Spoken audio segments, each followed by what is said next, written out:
보혈을 지나 하나님 품으로, 보혈을 지나 아버지 품으로, 보혈을 지나 하나님 품으로 한 걸음씩 나가네.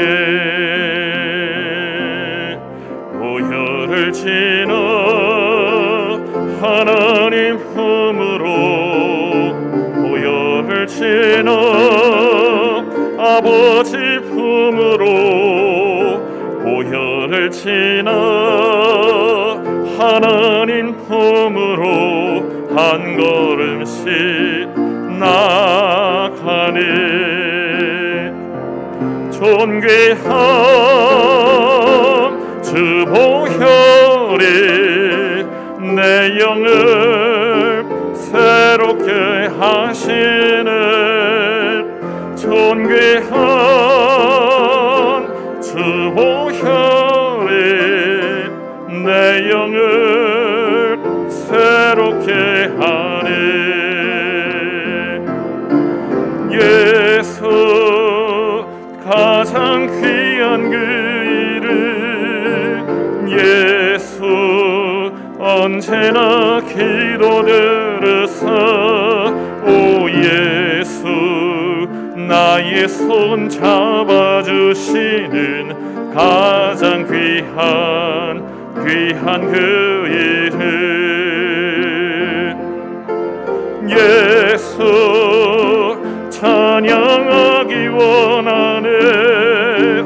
예수 처음과 나중 되시는, 오 예수 날 위해 고통당하신 가장 귀한 그 이름.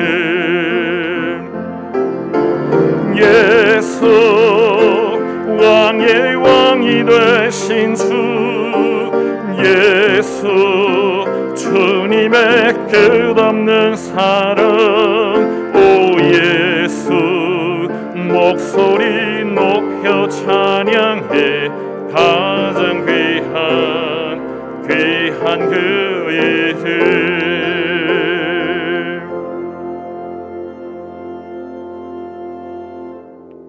하나님은 영이시니 예배하는 자가 영과 진리로 예배할지니라. 아멘. 사랑과 은혜가 충만하신 하나님 아버지, 거룩한 주일에 주의 백성들이 하나님 앞으로 나아갑니다. 우리의 모든 이 예배와 정성을 기쁘게 받아 주시옵시고 홀로 영광 받으시옵소서. 우리 예배의 주인이신 예수님의 이름으로 기원하옵나이다. 아멘.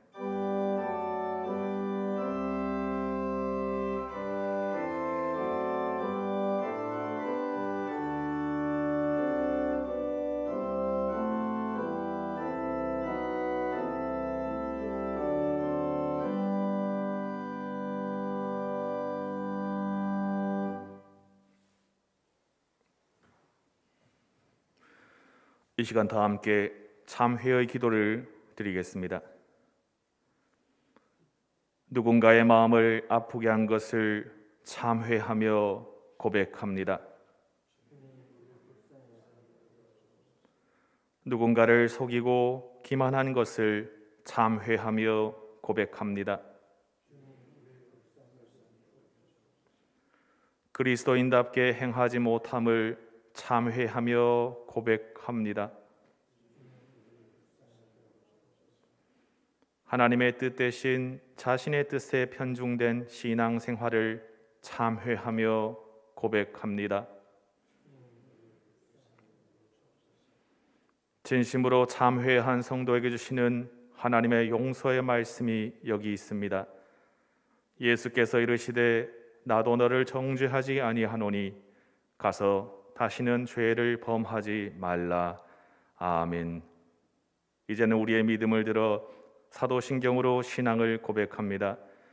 나는 전능하신 아버지 하나님 천지의 창조주를 믿습니다.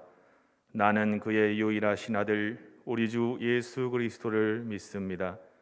그는 성령으로 잉태되어 동정녀 마리아에게서 나시고 본디오 빌라도에게 고난을 받아 십자가에 못 박혀 죽으시고 장사된 지 사흘 만에 죽은 자 가운데서 다시 살아나셨으며 하늘에 오르시어 전능하신 아버지 하나님 우편에 앉아 계시다가 거기로부터 살아있는 자와 죽은 자를 심판하러 오십니다.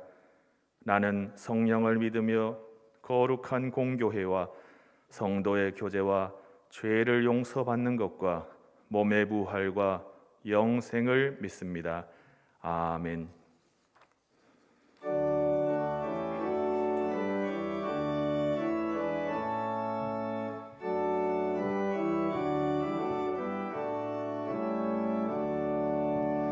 햇빛을 받는 곳마다 주 예수 다스리시고 이 세상 끝날 때까지 그 나라 왕성하리라. 주님을 찬양하면서 간절히 기도드리니 그 기도 양이 되어서 주 앞에 상달하도다. 온 세상 모든 사람들 그 사랑 찬송하도다. 어린이들도 기뻐서 구주를 찬송하도다.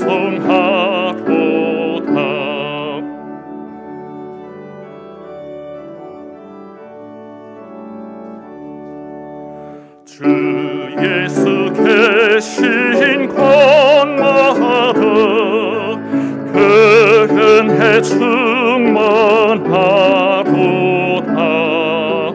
고운하고 지신 사랑들 주님의 사랑 받도다.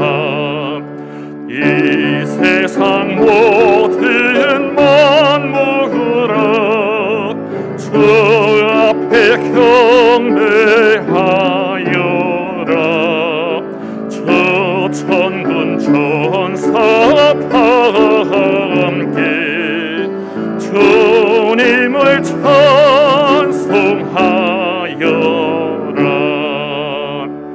아멘.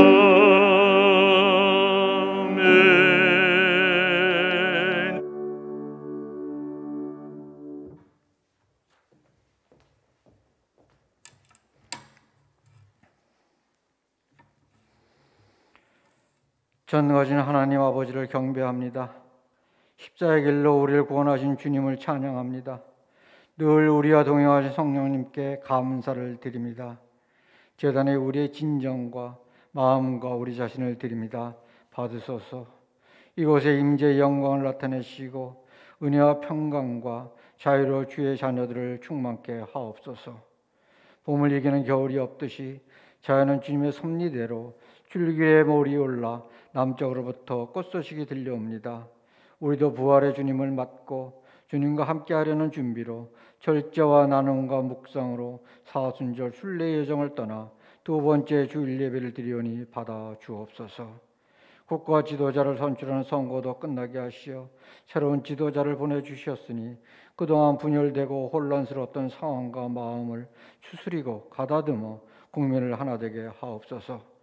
서로 이해하며 배려하고 경청하여 이웃과 타인을 존중하는 격이 있고 품이 있는 나라 되게 하옵소서.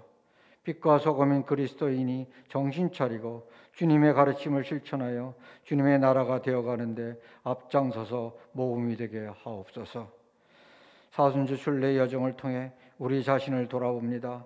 우리 자신이 너무 부끄럽고 추해 우리 스스로도 눈을 감고 고개를 돌릴 수밖에 없습니다. 우리를 지배하는 것은 우리의 욕망이고 예수님을 믿고 따른다는 입술의 고백은 하나님 뜻에 순종키 위해 나를 내려놓음이 아니고 나의 뜻을 포기하지 못하는 고집과 아집의 울부짖음이었습니다. 예수 그리스도가 길이요 진리라고 스스로 확신하고 다짐하며 타인에게 외치지만 행동이 뒤따르지 않는 우리로 말미암아 오히려 주님을 가리웠고 세상과 전혀 구별되지 않는 삶이었습니다. 하나님이 늘 함께 하시며 내 안에 계신다고 하면서도 하나님을 의식하지도 두려움도 없이 나와 함께 계시지 아니하는 주님같이 주님을 무시한 적도 너무 많았습니다. 하나님 아버지 용서하옵소서. 주님 우리를 불쌍히 여기소서. 우리는 주님의 자녀이기에 이미 완벽한 행복을 갖고 있음에도 그 복을 누리지 못하고 있사오니 영적 눈을 밝혀 주옵소서. 주 안에서 주님의 구원과 자유를 기쁘게 마음껏 즐기며 생활에서 그리스도인이 되어 현존하신 주님의 증인들이 되게 하옵소서. 우리에게 성공과 부와 명예와 건강만을 갖다주는 유사복음에 만들어진 하나님이 아닌 성경에서 나타내 보이시는 주님을 믿고 따르게 하옵소서. 십자가의 길, 그리스도의 길, 좁은 길에 우리의 삶의 지향을 맞추고 우리의 정체성과 자존의 의식을 자꾸 되뇌어서 길을 잃지 않게 하옵소서. 코로나가 창궐하여 생명과 자유를 제약받은 지 2년이 지나고 있습니다. 우리는 능력도 지혜도 물리칠 힘도 부족하오니 주여 회복시켜 주옵소서. 마음껏 찬송하며 기도와 나눔의 교제가 있게 하옵소서.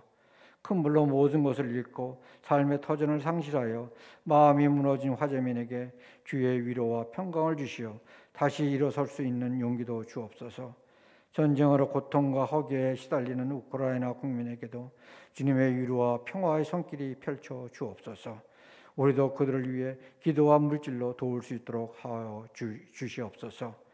오늘 말씀을 전하실 주의 종 송병 목사에게 담대함을 주시어 주님이 자녀들에게 주시는 뜻을 분명하고 간결하며 우리를 새로움으로 인도하는 설교가 되게 하옵소서. 증거된 삶에 살아계신 하나님 아버지를 의식하며 우리로 평강하게 하옵소서. 코로나의 창궐로 모든 교우가 한자리에 함께 모여 예배를 드리지 못하지만 우리의 마음을 아시는 주님 의지하여 드리오니 주만이 받아 주옵소서. 구원과 부활이신 예수님 이름으로 기도합니다.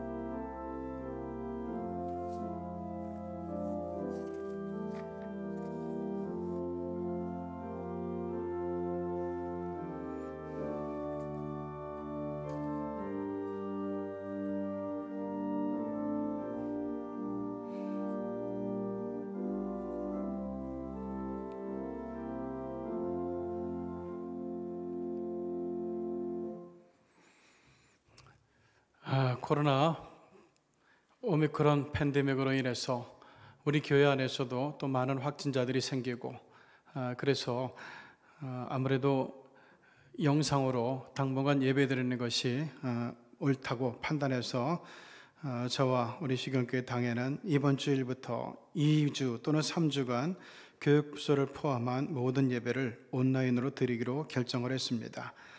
주일 예배는 1부와 3부 실시간 방송으로 우리가 예배를 드리고 있습니다.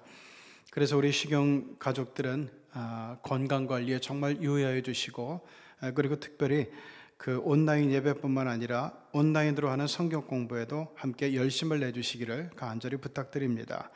사순절 새벽 기도회는 사순절 말씀 묵상으로 계속 진행이 됩니다.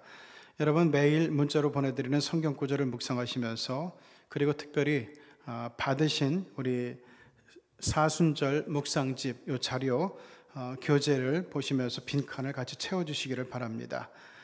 데일리 릴레이 기도회로 코로나 위험도 없애고 치유와 회복을 경험하는 성도들이 되시기를 바라고 특별히 우크라이나 전쟁으로 인해서 많은 사람들이 지금 어려움을 당하고 있는데 그것을 위해서도 여러분 기도해 주시고 그리고 이번에 그 동해 남부 지역 그쪽에 산불이 있어서 많은 이재민들이 또 발생하고 있습니다. 간밤에 비가 많이 와서 아마 산불이 진정됐으리라고 생각이 되지만 특별히 우리 같은 국민들을 위해서도, 고통받는 국민들을 위해서도 함께 데일리 릴레이 기도에 함께 기도해 주시기를 바랍니다. 3040 은혜의 숲 금요일마다 계속해서 모여서 지금 찬양도 하고 기도도 하고 또 목사님을 통해서 말씀도 듣고 있습니다. 특별히 데일리 사순절 깊은 묵상 제가 이제 매주 이렇게 정리해서 보내드리고 있는데 저와 함께 묵상에 참여하면서 보다 경건한 우리 사순절 될 수 있기를 바랍니다. 생생성경 공부 시즌2 이번 주에는 소일의 문답 37강 업데이트가 되고, 그리고 최성권 목사님 다음 세대 골든타임 또 업데이트가 됩니다. 여러분 또 많이 들어와서 보시면서 이 코로나로 인해서 어렵고 답답할 때 마음의 치유를 입고 또 믿음이 성장되는 계기가 되기를 바랍니다. 2022년 춘계 세례 입교 신청 계속해서 받는데 교회 나올 수 없으니까 사무실에 전화로 신청을 해주시고, 계속해서 이런 팬데믹 상태가 계속되면은 세례 교육을 또한 온라인으로 진행하도록 하겠습니다. 그리고 동로회 여전도 연합회 3월 17일 이번 주 목요일 10시에 여전도회관 2층에서 모임을 갖습니다. 마음이 어두울 때 계속해서 이 어두운 마음을 갖고 있으면은 모든 우리가 살아가는 세상 전체가 어두워지게 됩니다. 이럴 때 내가 먼저 빛이 되고 내가 활활 타오르는 믿음의 횃불이 되어서 나의 마음도 영혼도 밝히지만 우리 주위를 환하게 밝힐 수 있는 긍정의 아이콘들이 다 되시기를 바랍니다.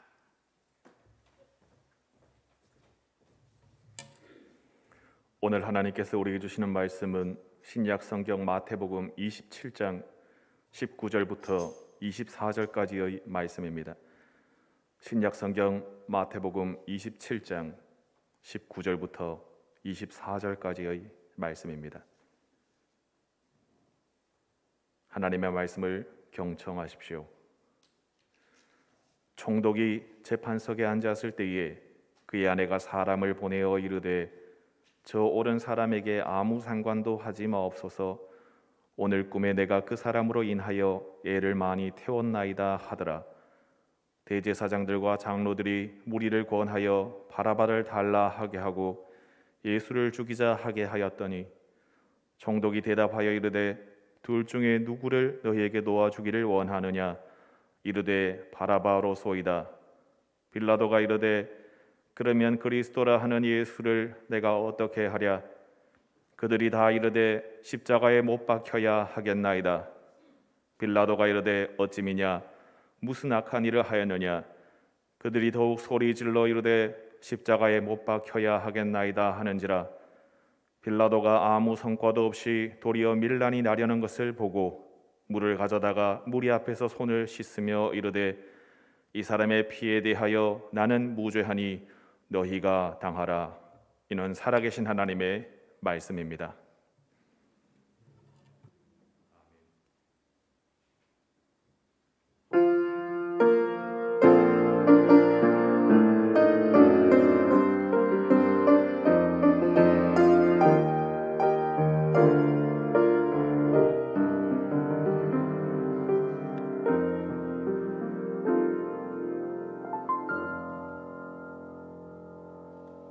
주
자, 우리 솔리시트들 은혜와 감동의 찬송 감사합니다.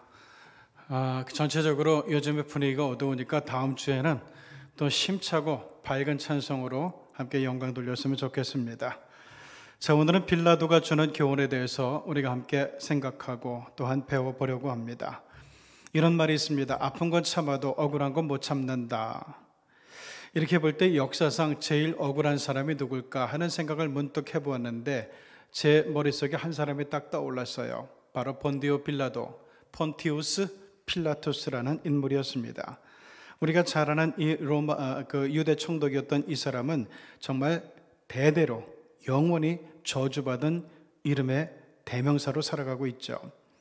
자, 이 빌라도의 보고서를 보면은 로마 황제에게 보낸 보고서였는데 거기 이런 구절이 있어요. 유대인들이야말로 정말 몹쓸 사람들입니다. 그런데 성경에서는 반대로 이 본디오 빌라도가 제일 못된 놈으로 기록이 되고 있는 것을 보게 됩니다. 어떻게 보면 빌라도 입장에서는 억울할 수도 있는데 빌라도가 그렇게 된 이유는 과연 무엇일까요? 바로 예수님께서 고난으로 이르는 정황에 그 답이 달려 있습니다. 예수님께서 고난으로 들어가게 될 때 그것을 그 일을 앞에서 주도적으로 만들었던 사람들 그룹이 있는데 첫째는 대제사장들이었고 두 번째는 군중들이었고 세 번째는 빌라도였습니다. 먼저 대제사장들의 모습을 보죠. 그들은 예수님이 성전 정화 사건을 일으키는 바람에 성전에서 하나님께 제물로 드치는 이 짐승들, 이 장사를 했는데 이 수입이 그만 끊겨버렸어요. 구체적으로 이렇게 그 장사가 진행이 되었습니다. 그 희생제물을 파는 사람들, 짐승을 파는 사람들이 처음에는 성 밖에 있었는데, 성전 밖에 있었는데 이것이 제사장들의 배려로 성전 안에까지, 이방인의 뜰에까지 이 사람들이 들어와 가지고 그 동물들을 팔고 있었어요.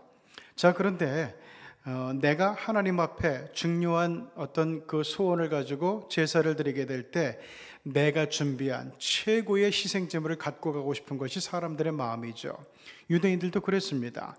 그래서 정말 고르고 고른 좋은 희생제물을 짐승을 끌고 양이라든가 소라든가 염소라든가 이런 걸 끌고 제사장 앞에 나갑니다. 그런데 어찌된 일인지 제사장은 이런 핑계 저런 핑계를 대면서 퇴짜를 놓는 거예요.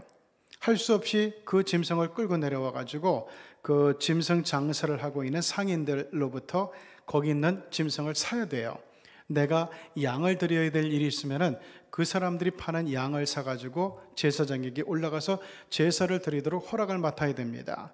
그런데 이 상인들이 팔고 있는 짐승들에는, 희생 제물들에는 낙인이 찍혀져 있어요. 그래서 그건 하나의 어떤 공인받은 것의 기준으로 사용이 되곤 했는데, 자, 그러다 보니까 아무리 좋은 희생제물을 갖고 와도 번번이 퇴짜를 놓으니까 상인들로부터 비싼 값을 주고 살 수밖에 없어요. 그러면은 제사 드리는 사람이 갖고 왔던 이 동물 좋은 거잖아요. 이거는 또 거기는 상인들이 딱 낙인을 찍어가지고 비싼 값에 파는 겁니다. 이런 식으로 해서 이 장사꾼들은 제사장들에게 수수료를 지급하는데, 생각해 보십시오. 이 유대인의 명절은 큰 명절이 4개가 있어요. 이 명절 때마다 유대 거의 모든 남자들이 예루살렘 성전에 와가지고 하나님 앞에 제사를 드려야 되고, 그리고 매일 갖가지의 기도 제목을 가진 사람들이 와가지고 희생 제물을 드립니다. 그러면은 여기서 떨어지는 수수료만 해도 막대한 금액이죠. 이것을 당시 제사장 그룹이 착복을 하고 있었습니다. 그런데 예수님께서 내 집은 기도하는 집인데, 내 아버지의 집은 기도하는 집인데, 예배드리는 집인데 너희들이 강도의 수호를 만드는구나, 나쁜 놈들, 이러면서 그 장사치들의 상을 들러엎고 짐승들을 다 한 대 쫓아버렸어요. 예루살렘 성전이 깨끗하게 정리가 됐습니다. 그러자 이 수입이 끊겨버린 제사장들이 예수님을 향해서 정말 곱게 볼 리가 없었고, 이제 저 예수를 우리가 처리해버려야 되겠다 결심을 하게 됩니다. 이 제사장들이 목숨 걸고 지키겠다고 하는 것이 뭡니까? 율법이죠. 율법의 생명이 뭡니까? 하나님에 대한 사랑, 그리고 이웃에 대한 사랑이죠. 이 사랑인데 그들은 기득권을 잃지 않으려고, 이익을 잃지 않으려고 하나님의 제일 큰 가르침의 사랑을 버렸고, 그 가르침을 버리면서 하나님도 동시에 내버리게 됩니다. 그러면서 저들이 갖고 있던 위선적인 신앙이 모두 탄로가 나게 되죠. 결국은 수백 년 동안을 누려오던 이 기득권이 문제가 되었던 겁니다. 여러분, 이 제사장 그룹을 보면서 우리도 한번 생각해 봐야 돼요. 우리에겐 그런 모습이 없을까? 하나님 때문에 손해보지 않으려는 그런 태도가 우리에겐 혹 없을까를 한번 점검해 봐야 됩니다. 하나님 때문에 내 시간을 손해보지 않겠어? 하나님 때문에 내 물질 손해보지 않겠어? 하나님 때문에 내 즐거움과 쾌락을 손해보지 않겠어? 이런 마음이, 이런 생각이 우리에게 없었는지를 한번 반성해 봐야 됩니다. 제가 존경하는 장로님 중에 버스 기사를 하시는 분이 있어요. 그런데 이분들은 사실 주일날에도 배차가 이루어지기 때문에 주일 성수 온전히 하는 것은 거의 불가능합니다. 그런데 이 장로님은 제가 계속 지켜봤는데, 몇 년을 지켜봤는데 주일 성수를 빼는 적이 한 번도 없는 거예요. 나중에 하도 궁금해서 물어봤어요. 장로님, 이 배차 때문에 주일날에도 일을 해야 되는 일이 있을 텐데 장로님 어떻게 주일 성수를 그렇게 합니까? 그랬더니만 이분이 그런 얘기를 하는 거예요. 명절을 내주면 된대요. 주일날 쉬는 것보다 명절 쉬는 게 더 중요하기 때문에 명절에 그 배차가 딱 걸린 사람, 그 사람하고 자기 주일을 바꾼다는 거예요. 그래가지고 명절에도 자기는 일을 한대요. 대신에 하나님 앞에 예배드리는 이 주일에는 한 번도 빼먹지 않고 주일 성수를 할 수 있게 됐다는 겁니다. 이분의 신앙의 철칙이 이거예요. 명절은 내줘도 주일만은 못 내준다. 그 이야기를 들으면서 이 장로님을 제가 정말 존경하게 되었습니다. 자, 대제사장들의 태도가 그랬어요. 하나님을 위해서 내 중요한 것, 내 이익, 이것은 버리지 못하겠다는 거예요. 양보하지 못하겠다는 거예요. 그 다음에 군중들의 태도를 봅니다. 군중들은 예수님으로부터 제일 많이 혜택받은 사람들이에요. 병도 고쳤죠. 귀신도 쫓아냈죠. 그러면서 억압하는 사람들도 막아줬죠. 그러면서 죽은 사람도 살려줬죠. 그리고 혼인잔치에서 포도주가 떨어졌을 때 물로 포도주를 만들어서 좋은 포도주로 대접을 하게 하겠죠. 그리고 하늘나라의 복음의 소식을 계속해서 가는 곳마다 전해줬죠. 소망을 일깨워주고 기쁨을 일깨워줬어요. 자, 그런데 이렇게 혜택을 많이 보던 군중들이 왜 예수님을 버렸을까요? 저희들이 꿈꾸는 소망의 삶이 완전히 물 건너갔기 때문이에요. 알다시피 군중들은 예수님의 능력을 보았습니다. 힘을 보았습니다. 저 능력과 저 힘이라면은 이 나라에 우리를 압제하는 로마군을 다 쫓아낼 수 있을 거이다. 이 나라를 독립시켜주고 그리고 우리의 왕이 되어서 우리를 든든하게, 평화롭게, 풍성하게, 풍족하게, 굶지 않게 다스려줄 수 있을 거이다 생각을 했습니다. 그래서 예수님께서 우리의 왕이 되어달라고 기대했는데, 원했는데 예수님께서는 거절하는 거예요. 내가 온 것은 그 때문에 온 것이 아니라고 하는 거예요. 여러분, 세상에는 생물이 있고 흉물이 있습니다. 살아있다고 해서 다 생물은 아닙니다. 은혜를 원수로 갚는 것들은 다 흉물이에요. 흉물의 운명은 버림받는다는 겁니다. 제가 아는 사람이 그 애국에서 어떤 식으로 갖고 왔는지 모르겠지만은 뱀을 갖고 왔어요. 이게 그 비단구렁이 이런 건데 조그만 놈을 갖고 왔는데 오랫동안 잘 키우다 보니까 엄청나게 커졌어요. 하루는 이 애완용 뱀에게 먹이를 주는데 이 먹이 대신에 이 사람의 손을 콱 물어버린 거예요. 독은 없지만은 알목이 고통이 끔찍했어요. 그래서 이 사람이 너무너무 그 배신감을 느껴가지고 그 뱀을 어떻게 했는가 하면은 밖으로 끄집어내가지고 패대기 쳐서 죽여버렸어요. 왜 그랬을까요? 은혜로 갚지 않고 은혜를 고통으로, 배신으로 했기 때문에, 갚았기 때문에. 그래서 더 이상 그 뱀이 애완 뱀이 아니라 흉물이 됐던 거죠. 이게 바로 흉물의 운명입니다. 수많은 유대인들이 혜택을 베풀고 은혜를 베풀고 복음을 전하고 소망을 전해주던 예수님을 배신함으로써 흉물이 됐던 거예요. 마지막으로 빌라도의 모습을 봅니다.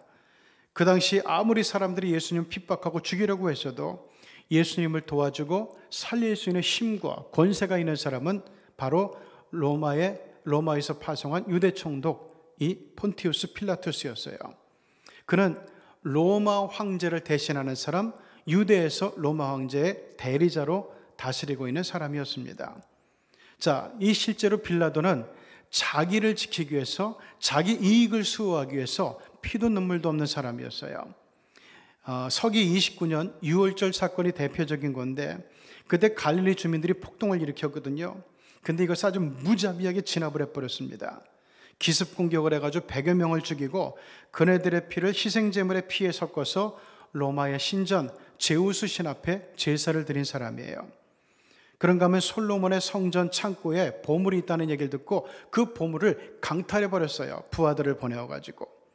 이 이야기를 듣고 유대인들이 화를 내면서 분노해가지고 봉기를 일으키자 사복 차림의 로마군을 군중 속에 몰래 잠입을 시킵니다.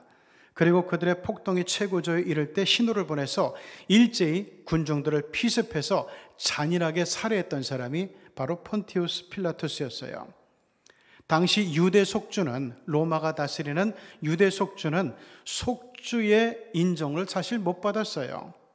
여기서 아무리 로마를 위해 헌신해도 로마 시민권이 주어지지 않는 버림받은 속주였다는 겁니다. 자, 그렇기 때문에 이 로마에서 유대로 총독으로 파송한다는 얘기는 실력 있는 사람, 인정받는 사람을 보내는 것이 아니었어요.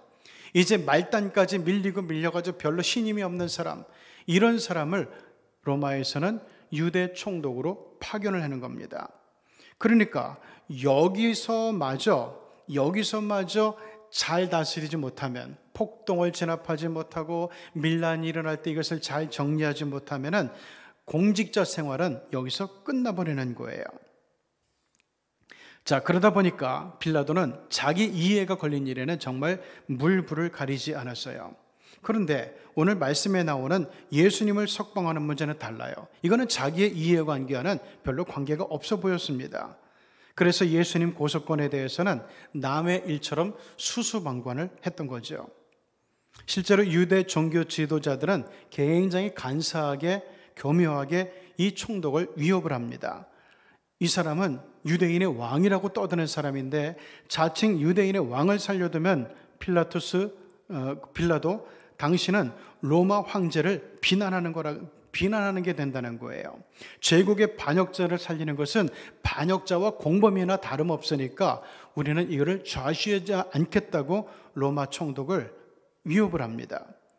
마침 빌라도의 아내의 탄원도 있었어요. 그녀 이름은 클라우디아 프로클라였는데 전설에 의하면은 클라우디아 프로클라, 즉 빌라도의 아내는 예수님의 숨은 제자들 중에 하나였다고 알려져 있습니다. 그래서 빌라도의 보고서를 보면은 자기 아내에 대해서 그녀는 예언자의 기질을 가진 인물이었다, 이렇게 묘사를 하고 있어요.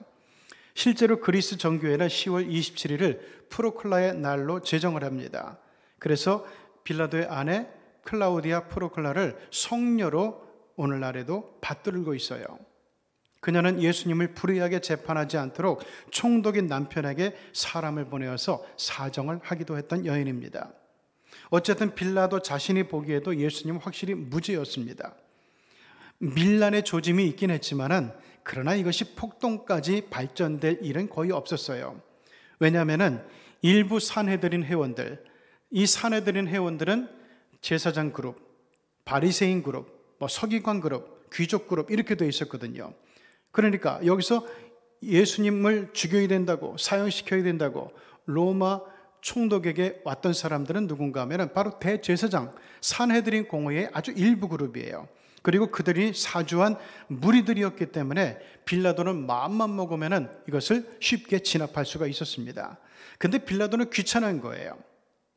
그래서 이게 나한테 뭐가 이득이 될까? 뭐가 손해가 될까? 손익계산을 하던 빌라도는 자기 이해관계도 없는 일에 굳이 유대 종교 지도자들과 충돌하고 싶지 않았던 겁니다.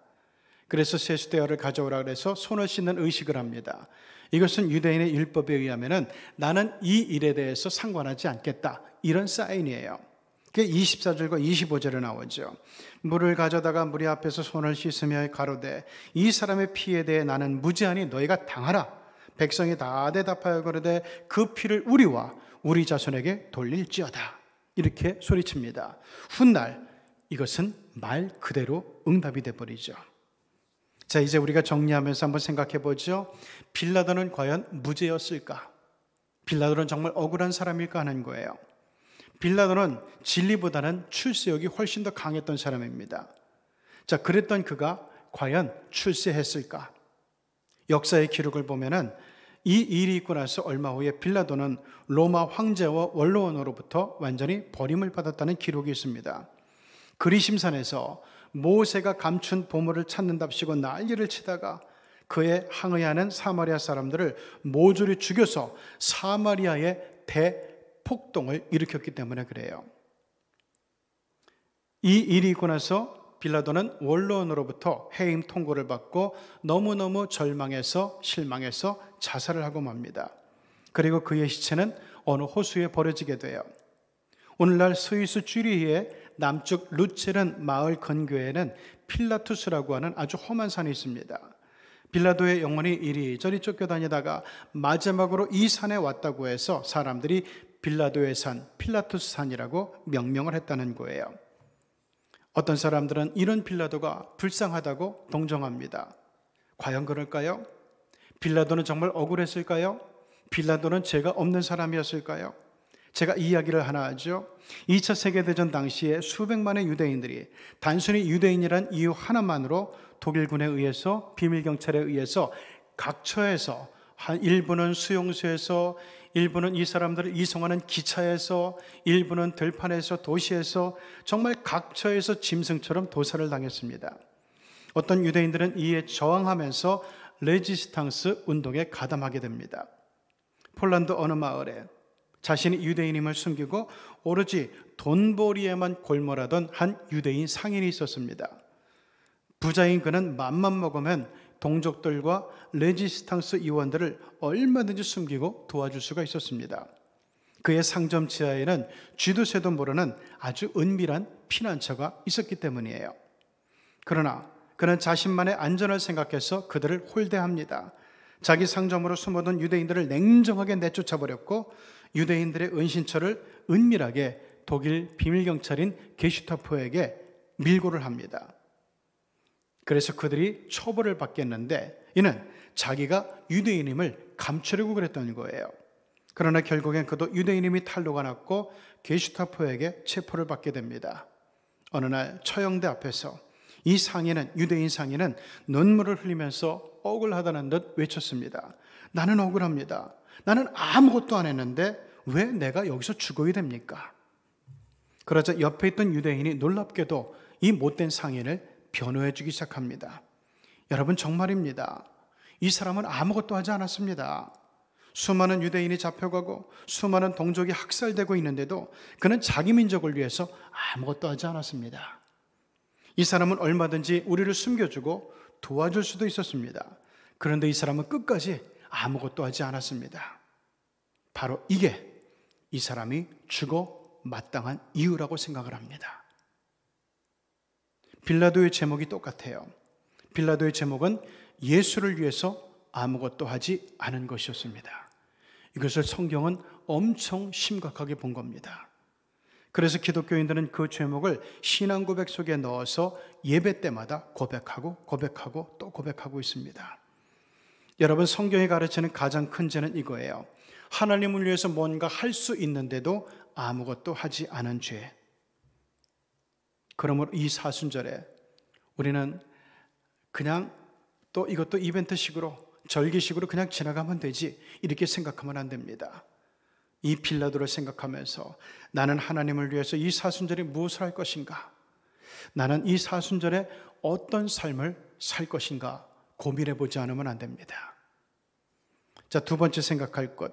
그러면 유대인들의 저주의 청원은 이루어졌을까? 이 죄를 우리와 우리 자손들에게 돌리라.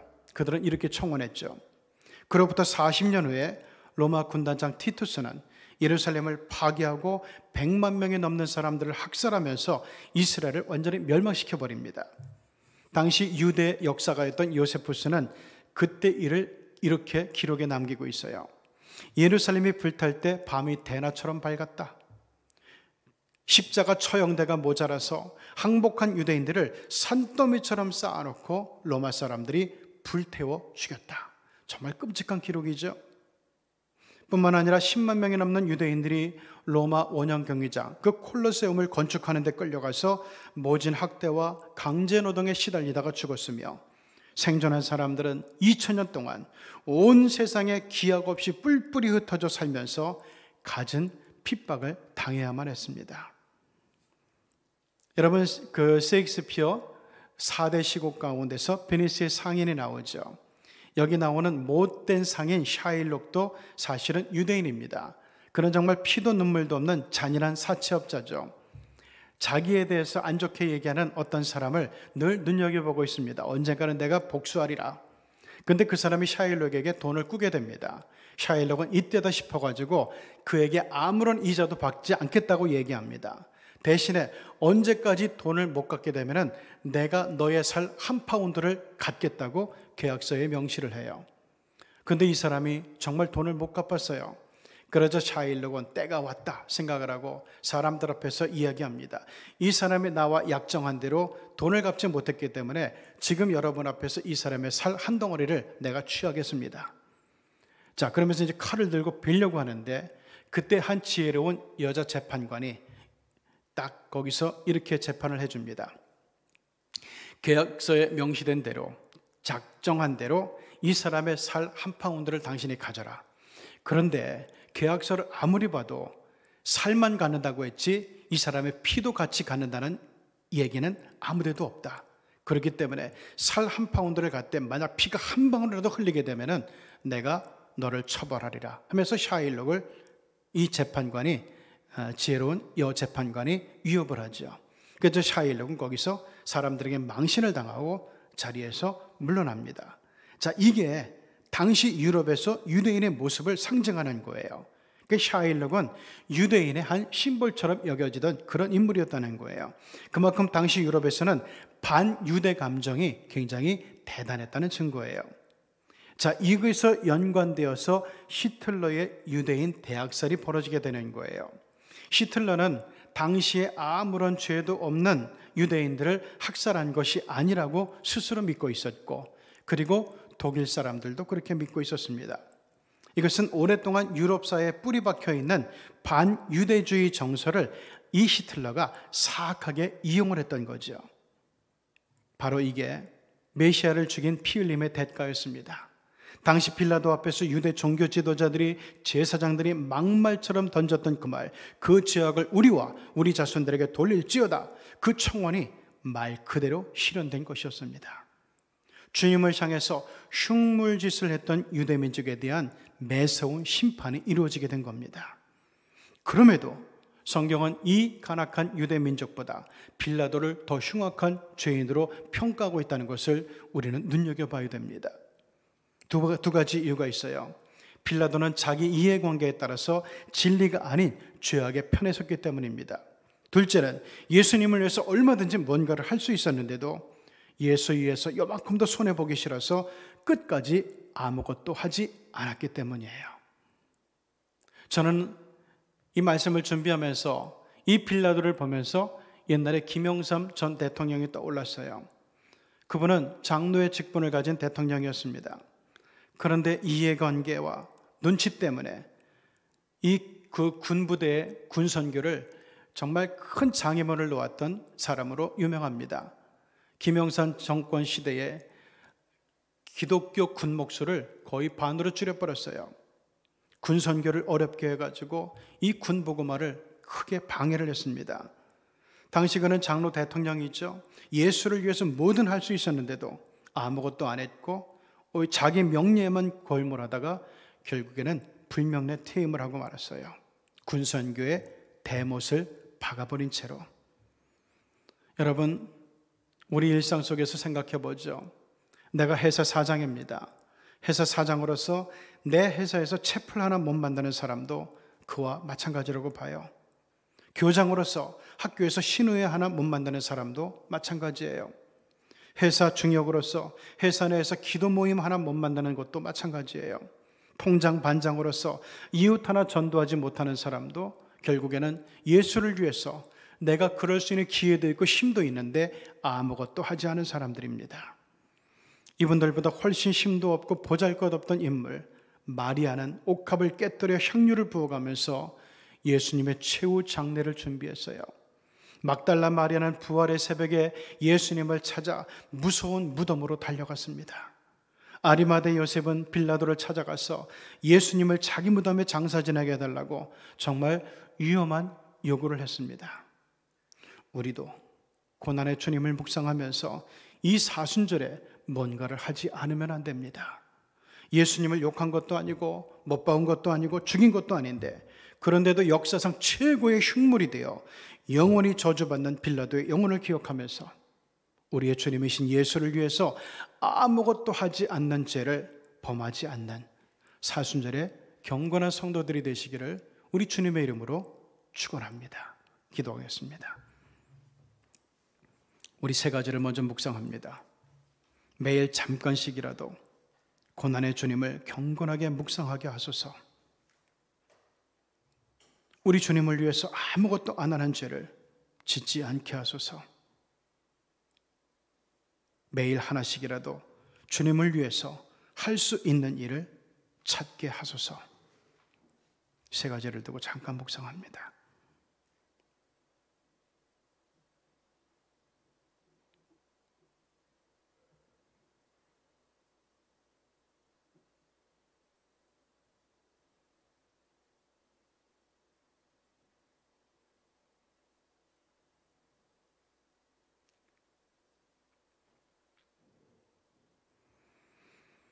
부족하고 자격이 없는 우리들이었지만 끝까지 죽는 순간까지도 우리에 대한 사랑을 포기하지 않으시던 우리 주님, 그 주님이 이제 고난의 행적을 이어가는 이 사순절에 하나님, 우리가 아무것도 하지 않는 죄, 우리 하나님을 위해서 아무것도 하지 않는 죄를 범하지 않게 하시고, 우리 사순절에 매일 하나씩이라도 우리 고마우신 주님을 위해서 할 수 있는 일을 찾아가는 우리 성도들, 고난의 고난 주님을 경건하게 묵상하면서 따라가는 우리 시경의 성도들 꼭 되게 하여 주시옵소서. 그래서 빌라도처럼 흉물, 저주의 이름으로 남는 사람들이 아니라 영원토록 존귀한 이름으로, 별과 같은 이름으로 우리 하나님의 사랑을 받고 칭찬을 받으며 영원히 기억되어지는 은총의 사람들 되게 하여 주옵소서. 하나님, 지금 우크라이나의 사태가, 전쟁의 상태가 처참합니다. 동해안 산불로 인해서 또한 그 지역 우리 동포들이 어려움을 겪고 이재민들이 발생하고 있습니다. 또한 코로나로 인해서 우리 교우들뿐만 아니라 우리 국민들이 큰 고통을 당하고 있고 전 세계적으로 아버지 하나님 참 많은 어려움과 공포 가운데 놓여 있습니다. 이들을 위해서 우리가 중보하면서 우리가 할 수 있는 일들을 찾게 도와주시옵소서. 예수님의 이름으로 기도드리옵나이다. 아멘.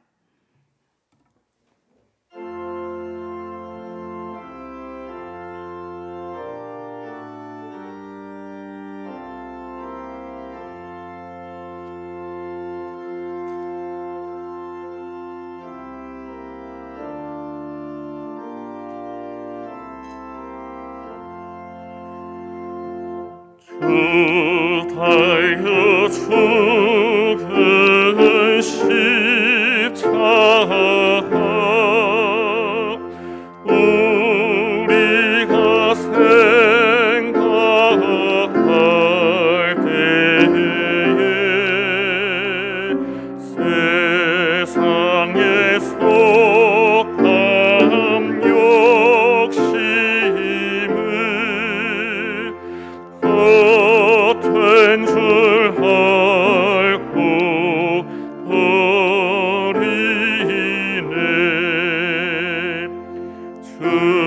죽으신 구주 밖에는 사랑을 말게 하소서.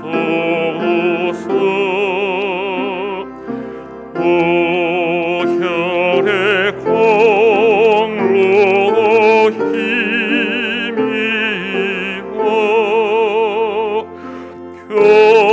교만한 마음을 버리네.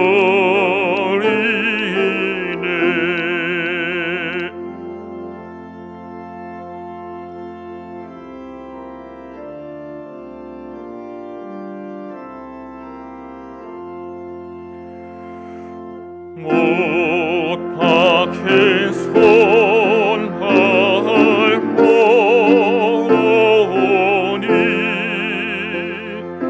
큰 자비 나타내셨네.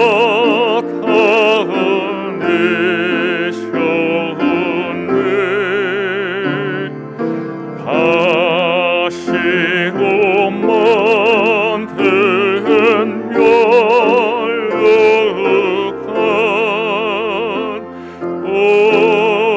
우리를 위해 쓰셨네. 온 세상 만물 가져도 주 은혜 못하겠네.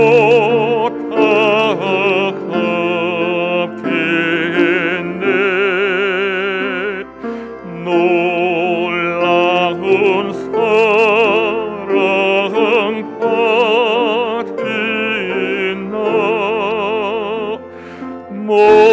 몸으로 제물 삼겠네.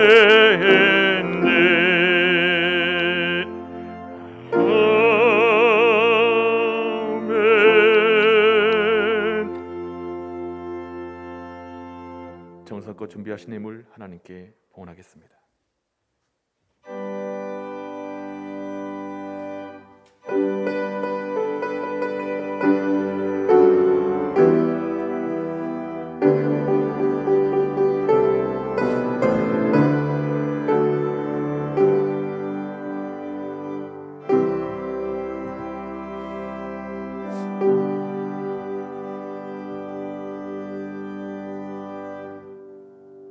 마침내 나라의 앞날이 달린 대통령 선거가 끝나고 대선의 마음을 쏟던 사람들이 분주하게 자기 자리를 찾아서 일상으로 돌아가는 이때 우리의 주인 되시는 하나님께 간구하오니 우리 주님의 백성들도 올바른 믿음의 자리를 회복해서 하나님의 뜻과 사랑과 정의가 살아 숨쉬는 나라를 세워가는 사명에 적극적으로 참여할 수 있는 영성을 허락하옵소서.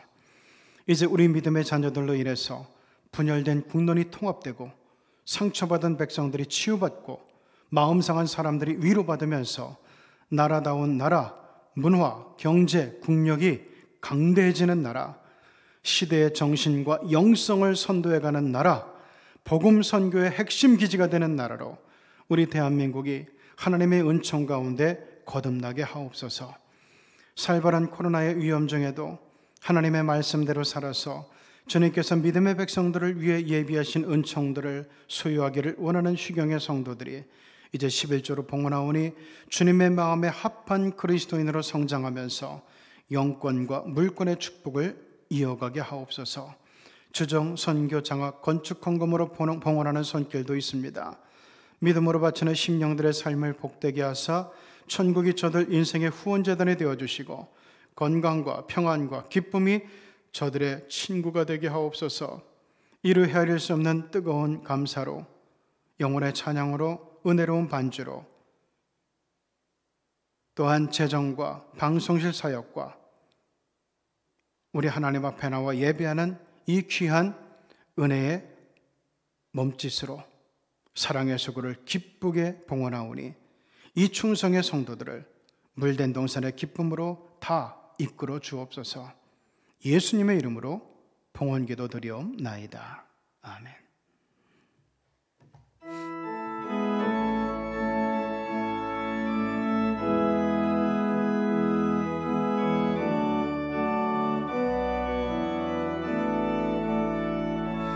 주님이 주신 땅으로 한 걸음씩 나아갈 때에 수많은 적들과 견고한 성이 나를 두렵게 하지만 주님은 신뢰함으로 주님을 의지함으로 주님이 주시는 담대함으로 큰 소리 외치며 나아가네. 이 산지를 내게 주소서. 그날에 주께서 말씀하신 이제 내가 주님의 이름으로 그 땅을 취하리니 이 산지를 내게 주소서. 그날에 주께서 말씀하신 이제 내가 주님의 이름으로 그 땅을 취하리니.